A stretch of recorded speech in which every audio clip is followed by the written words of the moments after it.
Patawad po sa pagsuway sa inyo. Hindi na po talaga yun mauulit. Mabuti naman. Umalis ka na. Yun ang gusto ko. At ikaw, Professor Moon, Po? mag-iingat ka. Dahil hindi ganon kahaba ang pasensya ko.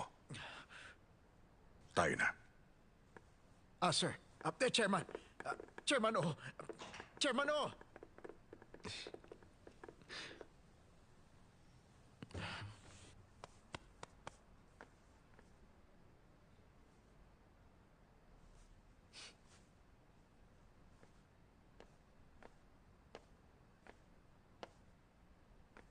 Balita ako rito na papa mo siya. Hindi ako pwedeng basta matanggal dito. Tulungan mo ako.